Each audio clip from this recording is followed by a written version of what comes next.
부산의 역사와 사건을 샅샅이 턴다. 사심 가득한 특별한 모임 클럽장 한상지입니다. 반갑습니다. 네, 오늘도 우리 토크마스터 두 분과 함께합니다. 반갑습니다. 네, 반갑습니다. 최현우입니다. 네, 토크마스터 목전입니다. 오늘 사사클럽을 찾으신 귀한 손님 동의대학교 행정학과 김도경 교수님 자리하셨습니다. 반갑습니다. 어서 오십시오. 반갑습니다. 예, 동의대학교 행정학과 김도경입니다. 예, 전공은 정치학이고요. 정치학 중에서도 선거, 정당, 의회에 관심을 두고 연구를 하고 있습니다. 얼른 우리 비밀 회동을 시작해 보도록 하겠습니다. 오늘의 시간 여행 날짜를 공개해 주세요. 자, 1995년 6월 27일 이날은 제1회 전국 동시지방선거가 열린 날입니다. 사상 처음으로 부산 시민들이 직접 부산시장을 뽑은 아주 귀한 날이었어요. 맞아요. 우리나라 역사에서 그냥 짧게 보면 1960년에 잠깐, 그것도 잠깐 지방선거가 실시된 적은 있는데 본격적으로는 1995년에 직접 유권자의 손으로 광역 기초단체장을 뽑고 의원도 뽑는 그런 선거가 최초로 실시되었습니다. 자, 우리 시민들이 뽑아야 할 부산시장 후보들. 짠! 오! 부산시장 후보 명단입니다. 기호 1번 민주자유당, 기호 2번 민주당, 3번은 무소속, 4번도 무소속. 대한민국 근현대에서 가장 큰 족적을 남긴 위대한 어떻게 보면은 거인들이라고 할까요? 예, 그런 분입니다. 이게 부산 선거에서 아니 전국적 선거로 봐서도 이전에도 없었고 이후에도 일어나지 않은 이런 굉장히 뭐랄까요? 정말 거인 세 명이 동시에 나온 그런 선거입니다. 세 명이 동시에 거인. 부산에서 거인은 자이언츠지. 아, 나 이 얘기할 줄 알았어. 거인. 지금 부산에 생각나는 거인 몇 분 계세요? 그러면은 1번이 이대호? 자, 각설하고 이제 네. 거인을 공개를 하겠습니다. 기호 1번 민주자유당. 문정수 후보입니다.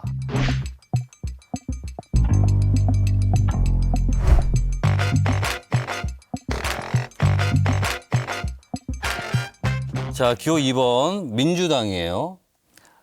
아직 놀라시면 안 됩니다. 이제 시작입니다. 누구?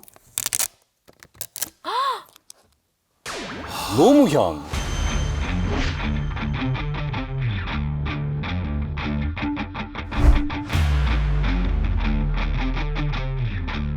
벌써 이미 거인 두 분이 나오셨습니다. 이거 네, 네. 이미 진짜네. 이거는 이미. 전국구예요. 이미 네, 이미 이 두 사람만 해도. 어. 자, 그리고 세 번째 무소속인데 이분은 사사클럽 열심히 보신 분들이라면 네. 그리고 부산을 한평생 지키고 사신 우리 시민들이라면 네. 이분에 대한 향수와 추억이 있습니다. 무소속 불도저 시장 김현옥.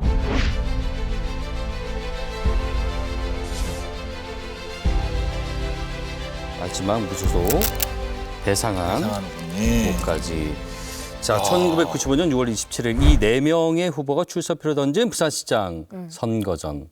이미 부산을 뛰어넘어서 전국 최대 격전지자 관심사였습니다. 자, 사상 처음으로 열린 부산시장 선거전 문정수, 노무현 그리고 김현옥 후보까지 오늘 사사클럽에서는 이 세 명의 거인을 둘러싼 엇갈린 운명에 대해서 얘기를 나눠보겠습니다.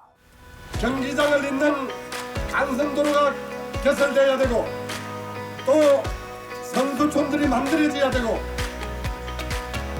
또 고속도로도 닦아져야 되고 지역 감정은 안 된다고 하면서 제가 부산 사람인데 제가 민주당에 있다고 노무현을 굳이 꼽혀쳐야 될 이유가 뭡니까? 제발 주변의 어두운 곳에서부터 크고 작은 일을 차려주어서 하나씩 같이 실전해 나갈 그런 생각입니다. 산업화의 어떻게 보면은 주역이라고 볼 수 있는 김현욱 후보, 그다음에 민주화의 주역이라고 볼 수 있는 문정수 후보, 그다음에 민주화를 뛰어넘어서 참여와 분권을 주장, 그다음에 지역주의 타파를 주장했던 노무현 후보, 이 세 명의 격돌이었으니까. 쟁쟁하다, 쟁쟁해. 쟁쟁해. 대단하시다, 세 분. 교수님 그때 부산 계셨었나요? 예, 저 있었습니다. 누구 찍었는지 살짝 저한테. 여기서 말하면 비밀 회동이라 괜찮거든요. 비밀 투표기 때문에 나중에 끝나고 제가 한번 인터뷰 드리겠습니다. 자, 시간을 조금 더 앞으로 당겨볼게요. 1995년으로부터 약 34년 전, 1961년 5월 16일 새벽. 자, 박정희를 비롯한 군인들이 탱크를 몰고 한강을 지나 서울로 진입합니다. 5.16 군사정변이 일어났죠. 네. 같은 날 그 소식을 부산에서 들은 한 남자가 있었어요. 자, 당시 일명 일 시키는 부대장으로 불리던 육군 제3항만사령관 김연옥 대령입니다. 김연옥 대령은 5.16 군사정변을 적극적으로 지지해요. 그래서 아무도 시키지 않았는데 스스로 부산시를 장악합니다. 자, 그렇게 박정희 눈에 들게 된 김연옥 대령. 19일 부산시 회의실에서 시청, 국장, 과장, 계장들에게 이렇게 말합니다. 혈망과 도탄에 빠진 민족을 구하고자 군대가 거사했으나 평령은 3천만이 다 같이 하는 것이다. 야. 그렇게 5.16 군사정변을 적극 지지하며 박정희 눈에 든 김연옥 대령. 이듬해 부산시장으로 임명이 됐어요. 자, 시장에 임명되면서 그가 보여준 행정, 그야말로 불도저식 행정이었죠. 어느 날 그는 지역 경제 발전에 기여를 해야 된다면서 부산의 기업인들을 다 불러 모아놓고 부산시장 명의로 수출 명령서를 내려요. 수출 명령서요? 네, 지금은 선뜻 이해하기가 좀 쉽지 않은데 네. 박정희 정부에서 정부 정책의 최우선이 수출 제일주의였습니다. 어떻게든 어느 수단과 방법을 가지지 않고 수출을 정대를 시켜야 되는데 이게 지방정부에서 김연옥 시장 같은 경우 직접 뭐랄까요 푸시를 한다 할까요? 자, 이런 정책이 실시된 겁니다. 말 그대로. 어떻게 보면 군사작전 같은 그런 방식으로 했습니다. 그러니까 이 수출 명령서에 적힌 그 액수를 무조건적으로 달성을 해야 되는 거죠. 듣도 보도 못한. 이게 말이 되나? 자, 실제로 수출 명령서가 발부된 뒤에 부산의 수출 실적이 무려 3배 가까이 늘어나게 됩니다. 와. 성공? 성공. 이 정도면 왜 불도저란 별명이 생겼는지 이제 알 것 같아요. 세 배면 대단한 거지, 사실은 이 시기에. 그는 항상 군복을 입고 부산시청으로 출근을 했고 돌격이라고 쓰인 헬멧을 쓰고 군용 지프차 타고 부산 시내 곳곳 돌아다니면서 적극적인 행정을 펼쳤어요.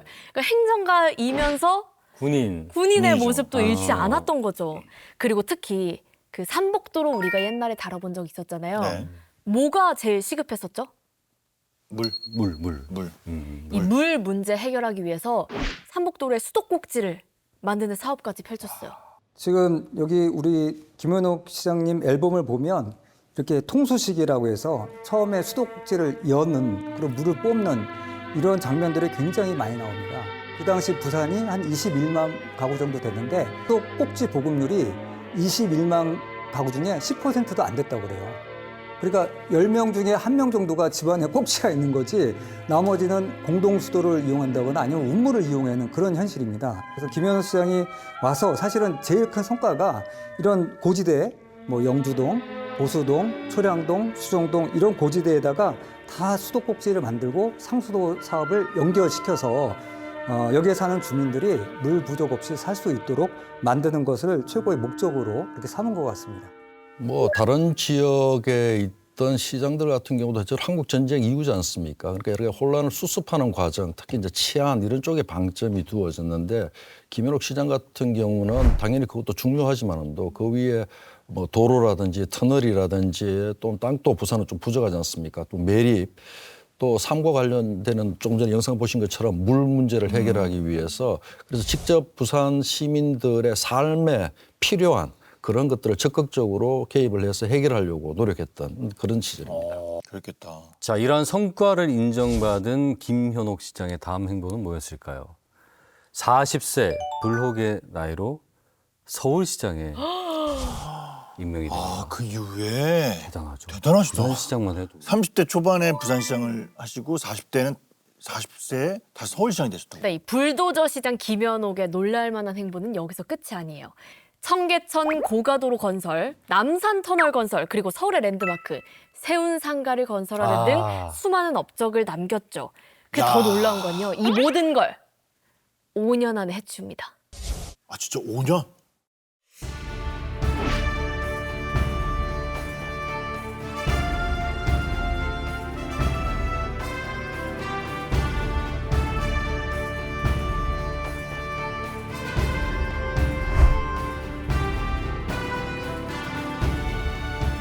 네, 이처럼 각종 공사에서 준공 테이프를 자른 가위들로 시장실 사방 벽을 이렇게 빽빽이 채울 정도로 김연옥은 엄청나게 많은 일을 했습니다.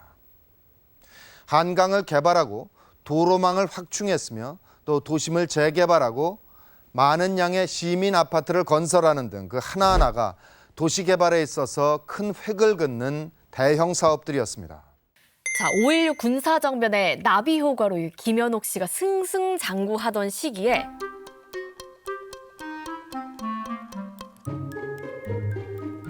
이분은 어디서 뭘 하고 있었을까요? 야, 근데 나이 차이가 좀 많이 나지 않나?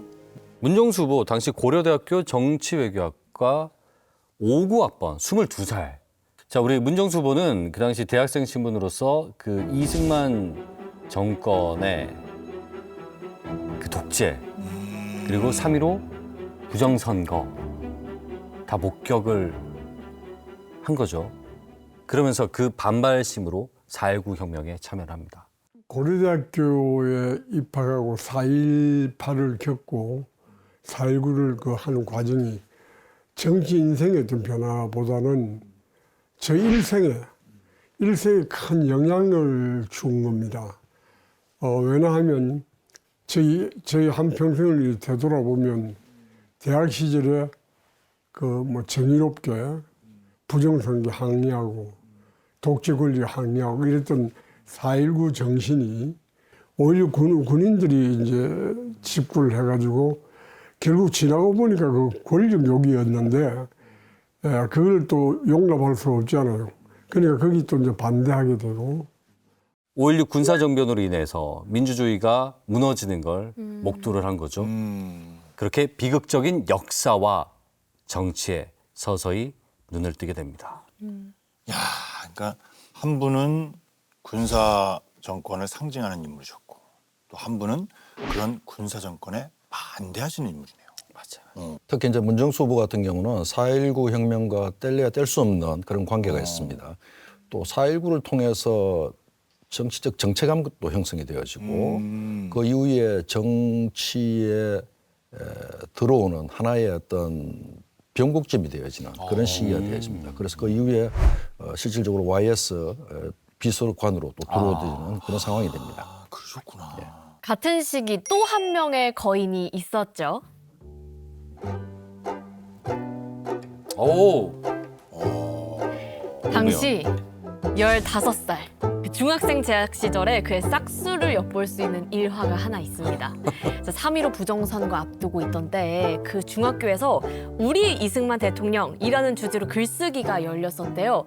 근데 그 15살이 뭐라 했는지 아세요? 이거 불법 선거운동 아닙니까? 얘들아, 우리 이거 백지로 내자. 백지 동맹을 추진한 거죠. 대단하죠? 이렇게 세 분을 놓고 딱 보니까 이 세 분들이 그냥 일반 분들은 아니죠. 네. 그러니까 각 분야의 지도자가 되실 만한 분들이 많습니다. 네, 와 대단하시네. 자, 1961년 똘똘한 소년 노무현 그리고 독재 저항하던 문정수 이 두 사람이 5.16 군사정변이 일어나고 26년 뒤 부산에서 함께하게 됩니다.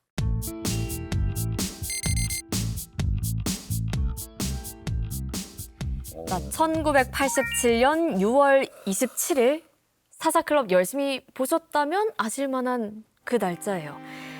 자, 장소는 범일성당. 오전 10시에 약 200명이 넘는 시민들이 성당 앞에 모였어요. 그리고 그 인파 속에는 노무현, 문정수 씨도 함께했습니다.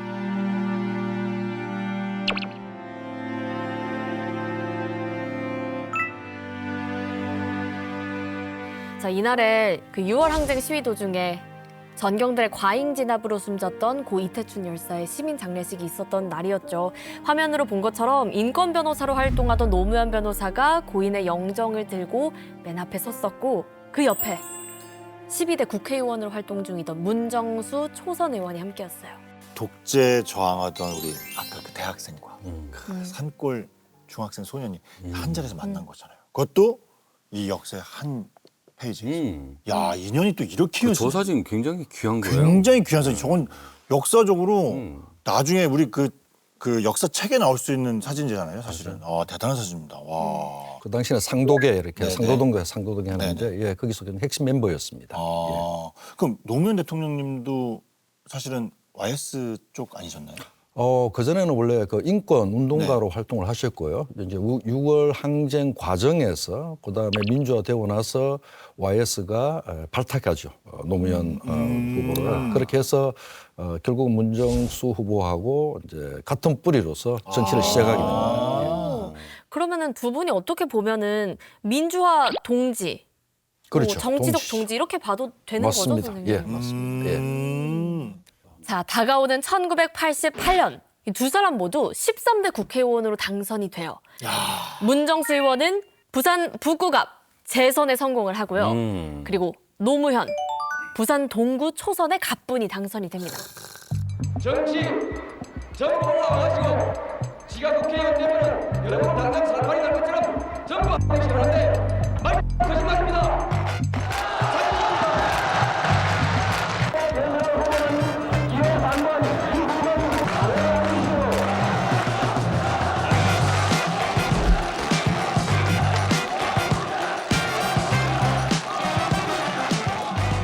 근데 이 당시 88년 그 정치 신인인데 그 상대 라이벌 후보가 누군지 알면 더 깜짝 놀라실걸요? 상대 라이벌? 잠깐만. 상대 라이벌. 자, 79년 보안사령부 인사처장 출신 허삼수라는 인물인데 이 사람이 전두환의 지시를 받아가지고 당시 정승화 육군참모총장을 체포한 인물이에요. 적어도 육군 참모총장을 연행을 하려고 그러면 의당 국군 통수권을 갖고 있는 대통령의 결재 없이는 사전에 연행할 수 없는 거라고 생각을 하는데, 어떤 직책을 갖든 간에 수사관은 명을 받게 되면은 그 임무를 수행하게 돼 있습니다. 그럼 누구로부터 명령을 받았습니까? 그 당시 합수단장 전두환 대통령으로부터 받았습니다.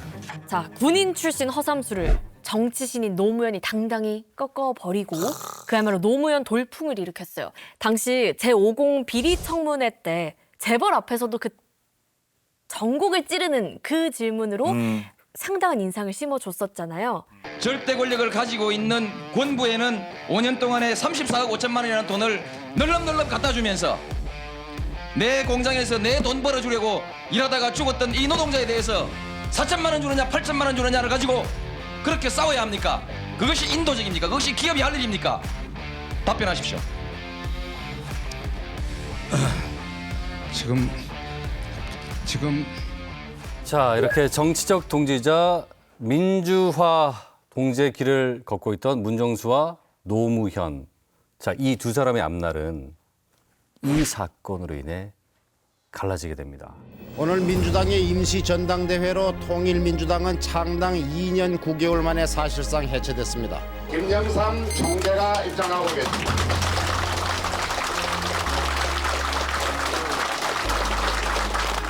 전두환 독재를 타도하기 위해서 일관되게 싸운 이 김영삼이가 이런 결정을 하기까지 얼마나 고뇌에 찬지 모릅니다. 만일에 사당 체제로 이대로 가서 지방자치제가 6월 달에 실시되었다고 생각할 때 과연 우리나라는 어떻게 된다고 생각합니까? 김영삼 총재님한테 위임하는 것을 오늘 이 자리에서 본인이 동의합니다. 재청 있습니까?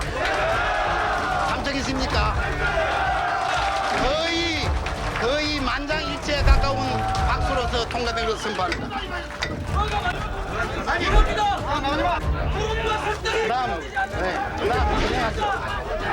만세! 만세!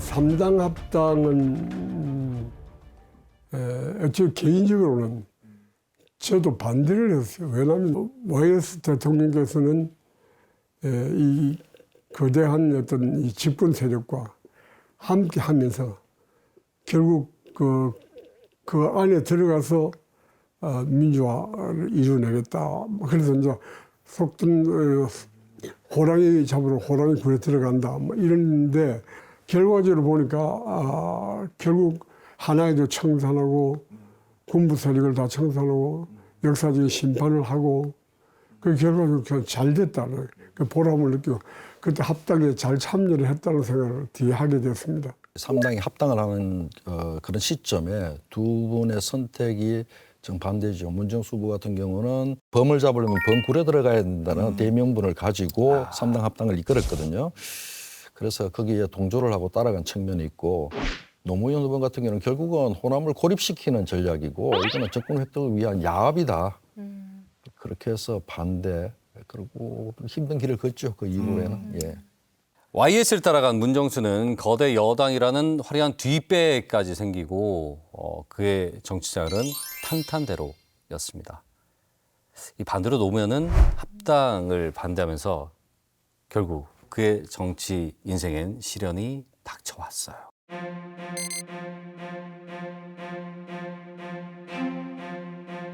외등 한 개라도 더 달기 위해서 예산 확보를 위해서 동분서주하면서 저는 지금도 변호사 사무실을 가지고 있습니다. 국회 일이 바빠서 비록 제 손으로 직접 해주지 못하지만 동구 여러분 법률적으로 어렵고 억울한 일이 있을 때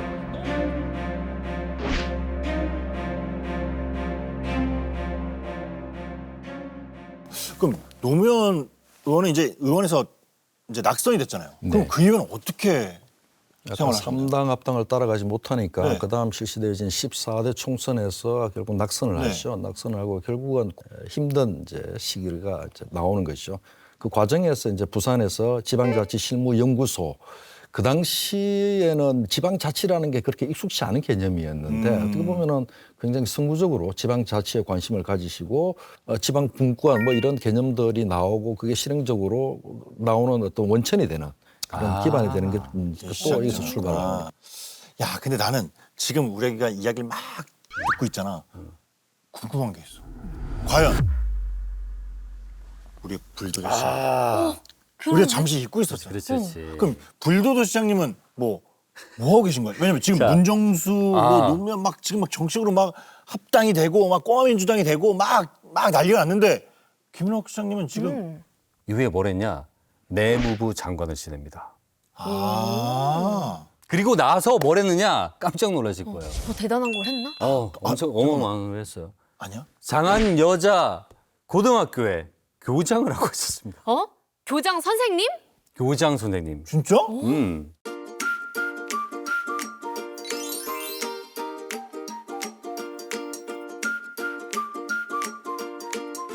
심지어 잘했대요.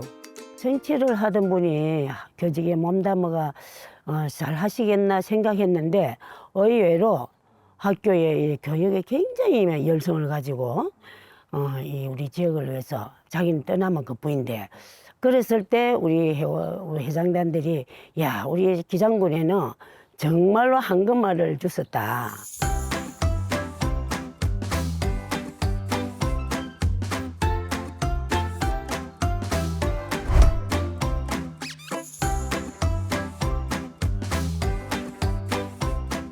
항상 우리나라에서 제일 고등학교를 꿈꾸고 계십니다. 그래서 정말 제일 고등학교를 창설하고 참 그 인재들로 많이 배출했습니다. 서울대학교 20-30명 참 배출하고 또 다른 아주 명문 학교마다 많이 배출했습니다. 그야말로 우리나라에서 최고의 그 교장 선생님이었습니다.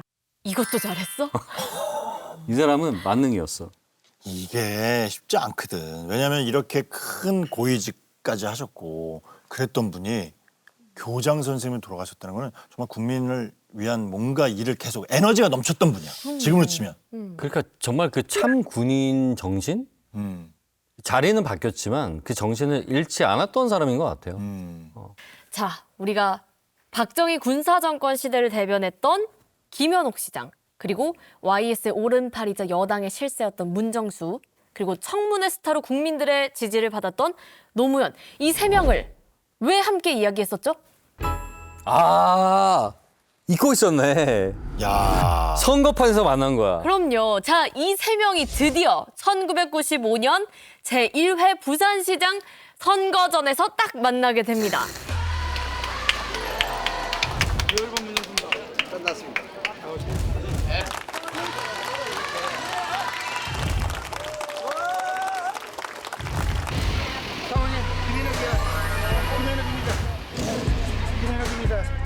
대진표가 진짜 이 스토리를 아니까 더 놀라워요. 야, 지금 우리가 진짜 재밌다. 너무 긴 역사와 이 한 명 한 명의 삶을 조명하다 보니까 깜빡했어요. 저도 얘기해놓고. 이런 빌드업이 있었네. 오. 아, 대단하시네. 자, 당시 민주자유당의 사무총장직을 맡고 있었던 문정수 씨, 어느 날 김영삼 대통령의 부름을 받았어요. 대통령 입에서 뜻밖의 말이 흘러나옵니다. 부산시가 굉장히 중요합니다. 부산시장도 지방자치제가 실시가 되니까 첫 번째 민선시장이 매우 중요합니다. 어느 날 청와대에 부름이 있어서 갔더니 부산시장 나가라 이런 얘기도 안 하고 부산시가 굉장히 중요하다. 그래서 부산시장도 지방자치가 실시되니까 첫 번째 민선시장도 대단히 중요하다.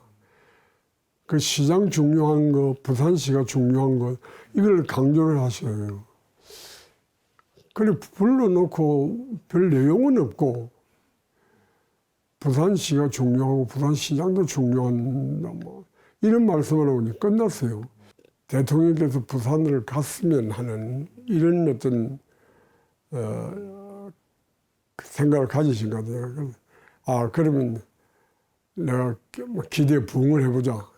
가서 한번 열심히 잘해보자. 그래서 부산시장 출마를 하게 된 계기가 됐습니다. 근데 비슷한 시기에 노무현, 김현옥 이 둘의 상황도 비슷했어요. 부산시장 선거를 앞두고 노무현은 고민이 많았습니다. 서울시 조순 후보가 런닝메이트로 부시장으로 해달라는 얘기도 있었고 경기도지사 후보로 나왔으면 좋겠다는 의견도 있었고 90년 3당을 합당하고 난 이후에 92년 총선에서 떨어졌죠. 그리고 93년도에 김영삼 대통령이 이제 당선이 되시고 부산은 이제 완전히 보수의 땅으로 이제 바뀌어 나가는 데 대해서 노 후보님은 내가 나서야 되겠다. 그런 결심을 하고 김영삼 대통령 당선된 직후에 95년 선거니까 당선 가능성이 없었죠. 없었는데 지금 이대로 두면 부산은 완전히 보수의 땅이 되고 부산의 민주주의는 끝이 난다. 내가 도전하겠다. 그렇게 결심했죠. 그 당시에 부산시 설계도면이 그 지하에 부산시 지하에 그냥 방치되어 있다면서 내가 민선이 되면은 그 자기가 한 계획을 한번 마지막으로 내가 부산 시민을 위해서 봉사를 하겠다. 그런 어떤 평소에 그 지론을 가지고 있어가 가끔씩 이제 그런 거 조금 내비쳤는데. 놀랐죠. 다 놀랐죠. 아이고 나가면 안 될 텐데 그야말로 그 교직은 정렴한 아닙니까? 정치 생활은 아예 그야말로 참 어렵다 하니까 그런 곳에 발로 디딜 때 할 때 참 이래 제가 걱정을 많이 했는데. 야, 지금 이렇게 보니까 지금 들어도 정말 서프라이즈! 너무 놀랍잖아. 이게 진짜 뉴스를 보면 진짜 속보야. 그리고 뉴스에 계속 메인에 올라올 수 있는 뉴스잖아. 야, 이렇게 대단한 사람들이. 김영삼 정부가 안정적으로 지탱되기가 좀 힘든 구조. 여기서 만약에 부산이 무너지면은 사실은 김영삼 정부는 굉장히 어려운 상황이다. 그것을 막기 위해서 대표적으로 문정수 후보가 나온 거고요. 노무현 후보 같은 경우는 3당 합당에 따라가지 않은 상태에서 이전에 굉장히 강한 야성을 띄어다가 이제는 보수 쪽으로 이렇게 변하는 상황이다. 이걸 이 상태에서 막지 않으면 안 된다. 지역주도 타파해야 된다. 그런 관점이었고 김현욱 후보 같은 경우는 초기에 부산을 기획하고 만들었던 사람으로서의 나름의 좀 지속적으로 부산을 좀 이끌어가고 싶은 욕망들이 좀 있지 않았을까 그런 생각들이 좀 듭니다. 자, 이렇게 각 시대 정신을 대표하는 3명의 거인. 부산시장 레이스에 본격 출마를 해요. 초반 여론전은 어땠을까? 여론선거 1위. 오, 진짜 세 분이 박빙할 것 같은데 그래도 청문회 스타였던 노무현 후보가 좀 유리하지 않았을까요? 맞아요. 말씀하신 대로 1위는 노무현 후보였어요. 그런데 그 퍼센테이지가 무려 51.7%로 크게 앞서 나갑니다. 절반. 이쪽으로 더 오세요. 예, 이쪽으로 오시고.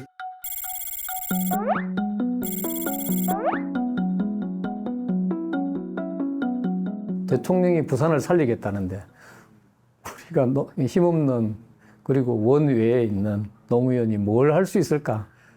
시민들이 쳐다볼 때는 그 기대하기 힘든 상태죠. 그래서 야, 선거 이거 하나만 아닐까 했는데 당시 여론조사가 나왔는데 의외로 좀 가능성이 있는 게 나오더라고요. 그래서 하여튼 한번 해보면 가능성도 있을지 모른다 이런 생각도 했었고. 50 청문회 할 때 청문회 스타로 그때 이 부산뿐만이 아니고 전국적인 스타가 굉장히 힘든 선거가 되리라고 생각을 했었죠. 마음이 조급해진 문정수 후보 측. 이 상황을 뒤집어야 돼요. 그렇지, 뒤집어야지. 여론조사 51대 37이면 사실 아마 오차범위 바뀌었을 거예요. 이 여론을 뒤집기 위한 전략을 짜는데 바로 집권 여당의 프리미엄을 활용을 하자. 선거 시작하기 전에의 삼성 공장 유치가 결정되어지고 이제 이런 것들이 명확히 눈에 보이거든요. 그렇죠? 이런 상황에서는 중앙정부와 호흡을 같이 맞추면서 또 예산 따오고 또 실행할 수 있는 그런 인물이 필요하다는 것을 문정수 후보 쪽에서 계속 이야기를 한 겁니다. 중앙의 대통령을 잘 모시고 중앙정부의 협조를 잘 받아서 많은 예산을 갖고 와야만이 부산의 모든 어려운 점을 해결할 수 있기 때문에 어떤 일이 있더라도 여러분이 선택해준 이 문정수를 여러분 뜨겁게 끝까지 지지해 주시기를 강력히 당부드립니다. 자, 반대로 노무현 후보 캠프 측. 초반에야 개인적인 인기로 앞서 나갔지만 곧이어 어려운 현실이 닥치죠. 조직이 열세하다는 거. 자, 그 소식을 전해들은 시민들이 하나둘 도움의 손길을 내밀기 시작해요. 당시 49살 남산동에서 꽃집을 운영하던 김춘곤 씨도 그 중에 한 명이었어요. 부산 정서가 3당 합당 이후의 분위기란 것은 일부 말할 수 없습니다. 비참했습니다. 각 지구당의 한 80%, 어떤 데는 90% 이상이 다 합당에 다 따라갔기 때문에 기존 당원들이 없잖아요. 운동원들이 없잖아요. 조직이 없잖아요. 여론조사는 우위라고 할지 몰라도 우리가 실제로 느낀 것은 아주 그냥 빈틈 털리지만 정당으로서는. 문정수 후보는 사실은 개인적인 결점이 별로 없는 분이었어요. 거기다가 통일민주당을 같이 했던 분이에요. 노 후보하고도 가까운 분이에요. 힘들었죠. 다만 이제 그분은 김영삼 대통령과 함께 가서 집권 여당에 아주 힘 있는 시장이었고, 부산의 모든 국회의원이 다 이제 문정수 시장 후보의 선거운동을 다 하는 거고, 우리는 단 한 명의 국회의원도 없고. 자, 이렇게 선거 유세를 이어가던 1995년 6월 10일 조선일보가 실시한 여론조사에서 변화의 바람이 감지가 됩니다. 아까 51, 37이었죠? 네. 그렇죠. 노무현 후보 33. 그렇지. 문정수 24.3. 가까워졌어.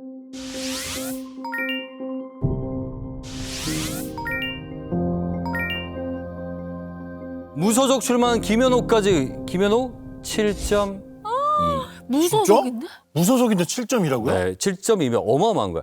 60년대에 김현옥 시장의 시정들을 본 중장년층들의 어떤 향수, 거기에 따른 지지세 이런 것들이 계속 있었다라는 거 보죠. 그래서 나름 김현옥 후보가 활동할 수 있는 공간이 부산에는 존재했다 그렇게 볼 수 있습니다. 그런데도 캠프 측의 상황이 좋지가 않았어요. 사람도 없고 조직도 없었고. 근데 뭐 우리가 말이 선거지 선거 운동한 걸 별로 없어요. 실제로는.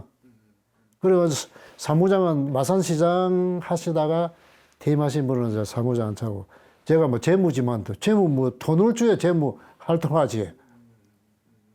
그리고 사람도 얻어 자기 얻어 좀 자기 밥 사 먹고 좀 그랬어요.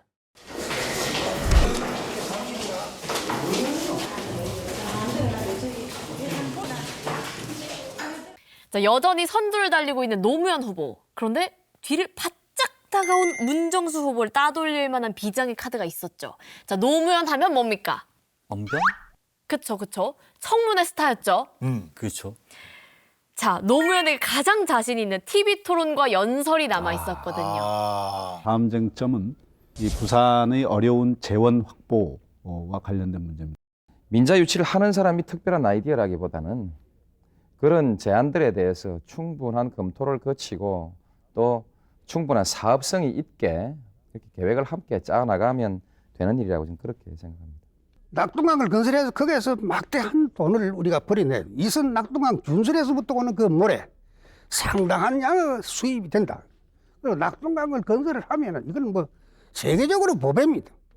관민이 함께하는 어떤 공사화 아니면 제3섹터 방식의 어떤 관민이 함께 어울려져서 투자하는 방법도 좋으려고 생각됩니다. 어쨌든 부족 부분은 민자로 충분히 충당할 수 있다고 봅니다. 사실은 이제 당시에 TV 토론이 처음 하던 시기여서 굉장히 딱딱해요. 판이 딱 정해져 있어요. 아무리 날고 기는 선수라도 실력 발휘를 못하게 돼 있어요. 그래서 TV 토론에서는 다소 잘했다, 역시 잘하네 하는 정도지만 그다지 효과적이지 않았고.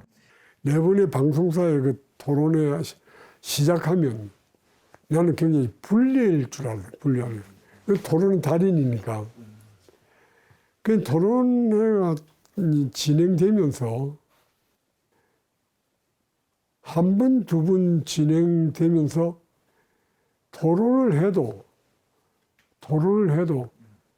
그렇게 표를 까먹는다든가 점수를 까먹는다든가 내가 그렇게 불리하지는 않겠다. 자, 그런데 어느 날 선거 판세를 완전히 뒤집어 버리는 사건이 발생해요. 정계 은퇴를 선언하고 조용히 지내던 DJ가 움직이기 시작하죠. 김대중 아태재단 이사장이 오늘부터 민주당 후보를 위한 본격적인 지원 유세에 나섰습니다. 저는 선거에 출마할 권리도 있고 유세할 권리도 있고 투표할 권리도 있습니다. 그 논리는 경상도에서는 그냥 그 민주자유당을 찍고 저 호남에서는 민주당을 찍고 각 지역에서 그 당의 정당 후보를 뭐 균등하게 하면 뭐 같이 발전하는 거다. 뭐 이런 식의 논리였어요. 말하자면 우리 보고 죽으라는 얘기지. 이게 완벽하게 부산 시민 입장에서는 지역주의 부활로 익히는 거예요. 지역 갈등을 조장하는 말로 익힌다는 이야기죠. 그래서 거의 어떻게 보면은 노무현 후보 입장에서는 이런 지역 등권론이 나오고 김대중 씨 이름이 나오는 순간에 이번 선거는 조금 패배 쪽으로 기우는 쪽 그렇게 되는 분기점이 되어집니다.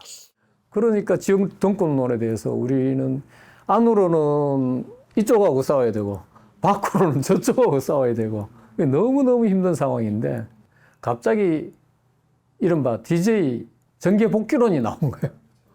그러면 안 그래도 여기서 지역주의가 확 지금 불타 있는데 다시 김대중 대통령이 정계를 복귀한다? 지금 선거에 입하네?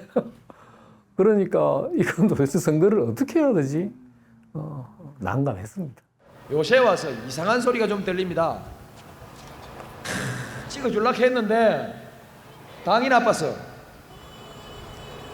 찍어줄라 했는데 요새 TV에 김대중 씨가 와 그래 자주 나오는지 그만 노무현이 보 다 깨진다 이런 소리가 좀 들리는. 이 당시만 해도 뭐 결과적으로는 김대중 대통령이 그 후에 대통령이 됐지만 이때만 해도 대통령 후보로서 그렇게 막 그 순위가 높지 않았던 여론조사에서도 그렇죠?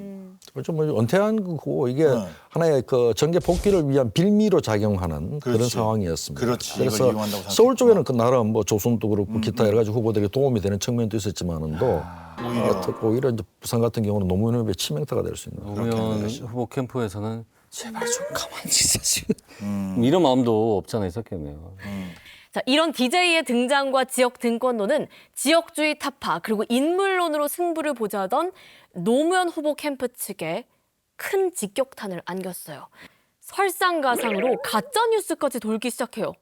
부산의 호남민중 일동 김대중 대통령, 노무현 당선시켜서 김대중 대통령 만듭시다 이런 문건이 나왔을 때 우리 이제 선거운동 하시는 분들 다수가 이거는 저쪽 캠프에서 문정수 캠프에서 공작한 것이다. 그러면서 공격해야 된다 이런 얘기를 쭉 했었는데 노 후보님은 내가 아는 문정수 후보는 결코 그럴 사람이 아니다. 그래 우리 이런 해프닝으로 넘어가고 이렇기 때문에 지역주의를 극복해야 되는 거 아니냐. 그 주변에 일하는 분들이나 도우는 분들도 다 옛날에 함께 하던 분들이거든요. 나쁘게 대할 별 이유가 없었어요. 그 개인적인 어떤 감정도 있을 수가 없었고, 그래서 상당히 선거를 아마 상당히 페어플레이를 했어요. 선거 운동도 별로 인신공격 행동 뭐 이런 거 별로 없이. 저는 만약에 누가 막 저한테 그렇게 했으면은 그날 바로 이제 가짜뉴스 퍼뜨려가지고 공격! 돌격. 돌격. 그때 담갔다 왔지만 돌격 해가지고 돌격. 선거 당일인 전날 6월 26일에 실시된 여론조사에서 한 치 앞도 내다볼 수 없을 만큼 여론은 요동칩니다. 아, 마지막 이제 선거전 마지막 발표지. 하루 전. 와. 자, 6월 26일 실시된 여론조사 결과 준비하세요. 노무현 38.5. 38.5? 아까 33에서 38.5. 조금 앞서 나갔어요. 아까 24였던 문정수 47.9. 우와. 와, 전날 이렇게까지 역전된 거야? 네. 와, 대단하다 이것도.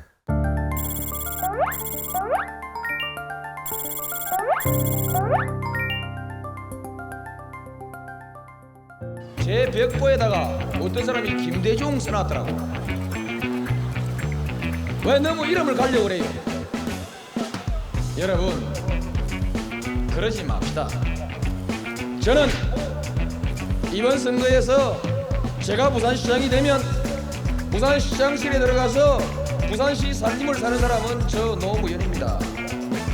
이기택 씨도 아니고 김대중 씨도 아닙니다. 자, 이렇게 추격에 성공한 문정수 후보 측, 과연 승리의 여신이 마지막 날까지 문 후보의 편이었을까요? 1995년 6월 27일 그날의 막이 올랐습니다.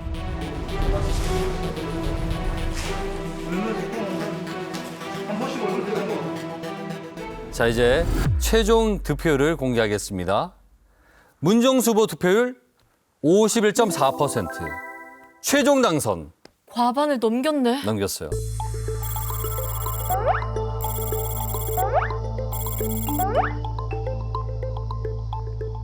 제일 명쾌하게 듣고 싶은 부분일 텐데 제가 제일 명쾌하게 답할 수 없는 부분이 바로 그 부분입니다. 앞으로 정치적 변화가 정치 구도에 이런저런 변화가 예상되는데 어떻게 될지 참 좀 예측하기 어렵고. 선거를 상당히 공정하게 잘했다 생각해요. 그래서 선거가 내가 조금 이기고 나서는 바로 그날 꽃다발을 하나 만들어가지고 사무실, 이제 노무현 사무실 직접 가서 만났어요.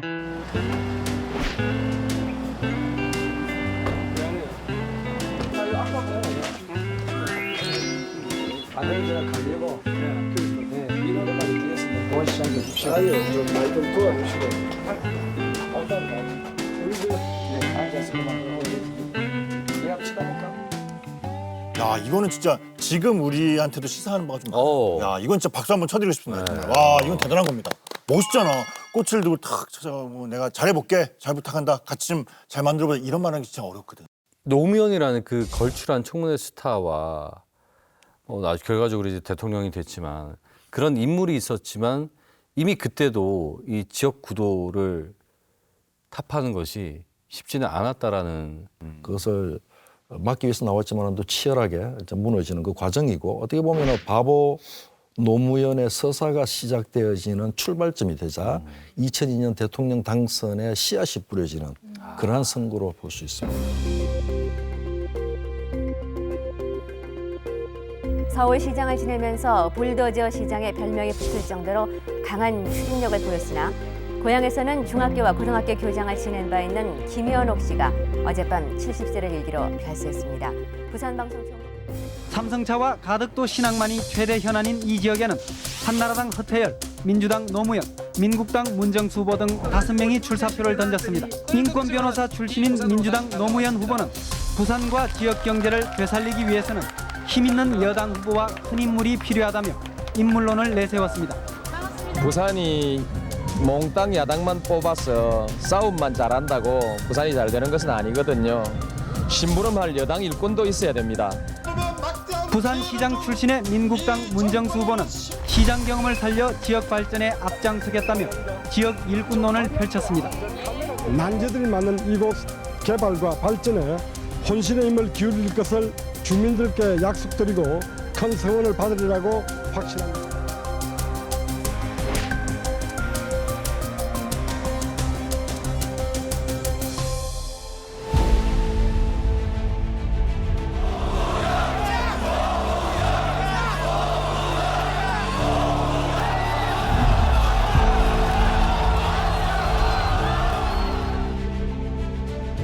모두 다 이야기들이 참 아까 개인적인 일상도 그렇고 선거 과정도 그렇고 이전 이후에도 참 볼 수 없는 그러한 선거, 그러한 인물들이었다 그렇게 생각합니다.